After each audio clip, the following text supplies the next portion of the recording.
फागुन मास की विजय एकादशी की व्रत कथा। युधिष्ठिर ने पूछा, वासुदेव, फागुन के कृष्ण पक्ष में किस नाम की एकादशी होती है, कृपा करके बताइए। भगवान श्री कृष्ण बोले, युधिष्ठिर, एक बार नारद जी कमल के आसन पर विराजमान होने वाले ब्रह्मा जी से प्रश्न किया, सूर्यश्रेष्ठ फागुन कृष्ण में जो विजया नाम की एकादशी होती है, कृपा उसके पुण्य का वर्णन कीजिए। ब्रह्मा जी ने कहा, नारद सुनो, मैं एक उत्तम कथा सुनाता हूँ जो पापों का अपहरण करने वाली है। ये व्रत बहुत ही प्राचीन, पवित्र और पापनाशक है। ये विजया नाम की एकादशी राजाओं को विजय प्रदान करती है, इसमें तनिक भी संदेह नहीं है। पूर्व काल की बात है, भगवान श्री रामचंद्र जी 14 वर्षों के लिए वन में गए और वहां पंचवटी में सीता तथा लक्ष्मण के साथ रहने लगे। वहां रहते समय रावण ने चपलतावश विजया आत्मा श्री राम की तपस्विनी पत्नी सीता को हर लिया। उस दुख से श्री राम व्याकुल हो उठे। उस समय सीता की खोज करते हुए वन में घूमने लगे। कुछ दूर जाने पर उन्हें जटायु मिले, जिनकी आयु समाप्त हो चुकी थी। इसके बाद उन्होंने वन के भीतर कबंध नामक राक्षस का वध किया। फिर सुग्रीव के साथ उनकी मित्रता हुई। तत्पश्चात श्री राम के लिए वानरों की सेना एकत्रित हुई। हनुमान जी ने लंका के उद्यान में जाकर सीता जी का दर्शन किया। उन्हें श्री राम की चिन्ह स्वरूप मुद्रिका प्रदान की। ये उन्होंने महान पुरुषार्थ का काम किया था। वहां से लौटकर वे श्री रामचंद्र जी से मिले और लंका का सारा समाचार उनसे निवेदन किया। हनुमान जी की बात सुनकर श्री राम ने सुग्रीव की अनुमति ले लंका को प्रस्थान करने का विचार किया और समुद्र के किनारे पहुंचकर उन्होंने लक्ष्मण से कहा, सुमित्रानंदन, किस पुण्य से समुद्र को पार किया जा सकता है? ये अत्यंत अगाध और भयंकर जल जंतुओं से भरा हुआ है। मुझे ऐसा कोई उपाय नहीं दिखाई देता जिससे इसको सुगमता से पार किया जा सके। लक्ष्मण बोले, महाराज, आप ही आदिदेव और प्राण पुरुष पुरुषोत्तम हैं। आपसे क्या छिपा है? यहाँ द्वीप के भीतर बकदालभ्य मुनि रहते हैं। यहाँ से आधे योजन की दूरी पर उनका आश्रम है। रघुनंदन, उन प्राचीन मुनीश्वर के पास जाकर उन्हीं से इसका उपाय पूछिए। लक्ष्मण की ये अत्यंत सुंदर बात सुनकर श्री रामचंद्र जी महामुनि बकदालभ्य से मिलने के लिए गए।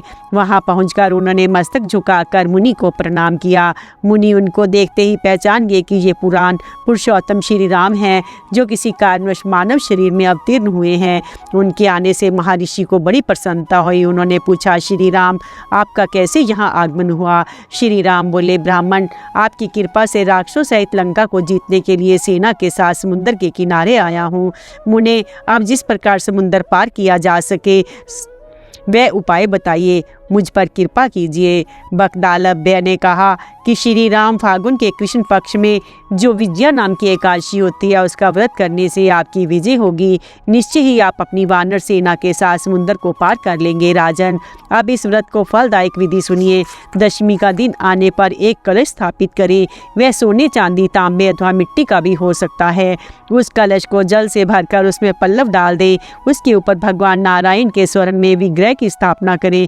फिर एकादशी के दिन प्रातःकाल स्नान करें। कलश को पुनः स्थिरता पूर्वक स्थापित करें। माला, चंदन, सुपारी तथा नारियल आदि के द्वारा विशेष रूप से उसका पूजन करें। कलश के ऊपर सप्त धान्य और जौ रखें।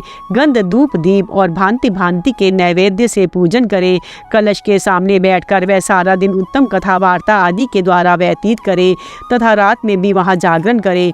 अखंड व्रत की सिद्धि के लिए घी का दीपक जलाएं।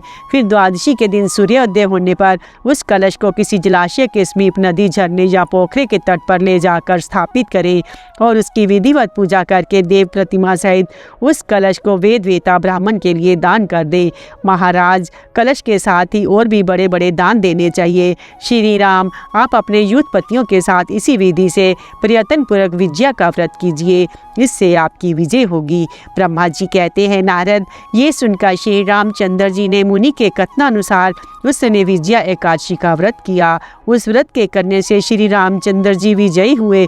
उन्होंने संग्राम में रावण को मारा, लंका पर विजय पाई और सीता को प्राप्त किया। बेटा, जो मनुष्य इस विधि से व्रत करते हैं, उन्हें इस लोक में विजय प्राप्त होती है और उनका परलोक भी अक्षय बना रहता है। भगवान श्री कृष्ण कहते हैं, युधिष्ठिर, इस कारण विजया का व्रत करना चाहिए। इस प्रसंग को पढ़ने और सुनने से वाजपेय यज्ञ का फल मिलता है।